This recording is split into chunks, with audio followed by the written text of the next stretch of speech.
राधा कृष्ण मंदिर लक्ष्मीपुरा राय कॉलोनी में मंगलवार से 8 दिवसीय श्रीमद् भागवत कथा का आयोजन किया जा रहा है।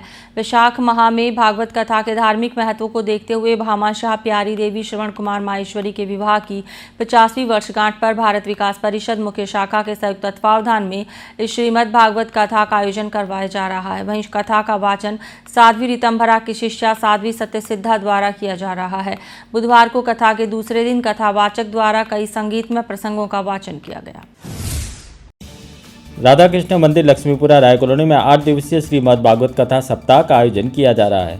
वैशाख माह में भागवत कथा के धार्मिक महत्व को देखते हुए भामाशाह प्यारी देवी श्रवण कुमार माहेश्वरी के विवाह की 50वीं वर्षगांठ पर भारत विकास परिषद मुख्य शाखा के संयुक्त तत्वावधान में इस श्रीमद् भागवत कथा का आयोजन किया जा रहा है।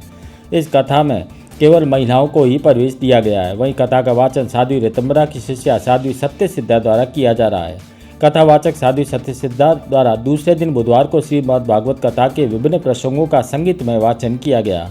कथा का वाचन करते हुए साध्वी सत्यसिद्धा ने कहा कि आसक्ति ही सुख दुख का कारण है। यदि संसार में ये आसक्ति है तो दुख का कारण बन जाती है। यही आसक्ति भगवान और उनमें भक्ति में हो जाए तो मोक्ष का द्वार खुल जाता है। उन्होंने सती प्रसंग व ध्रुव चरित्र का वर्णन करते हुए प्रभु चरित्र का वर्णन किया। उन्होंने बताया कि उनकी शील गुण से प्रसन्न होकर भगवान ने प्रभु जी को उनकी रुचि के अनुसार 10,000 कानों की शक्ति प्राप्त करने का वरदान दिया, जिससे वे अर्धनिश प्रभु का गुणगान सुनते रहे। इसके बाद ऋषभ देव के चरित्र वर्णन करते हुए कहा कि मनुष्य को ऋषभ देव जी जैसा आदर्श पिता होना चाहिए, जिन्होंने अपने पुत्रों को समझाया कि मानव शरीर को पाकर दिव्य तप करना चाहिए, जिससे अंतःकरण का शुद्धि हो, तभी उसे अनंत सुख की प्राप्ति हो सकती है। भगवान को अर्पित भाव से किया गया कर्म ही दिव्य तप है।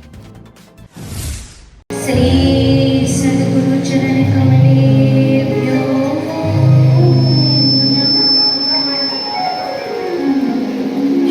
आइए सभी भागवत की वंदना चरण में प्रवेश करें। सभी अपने इष्ट का ध्यान करते हुए।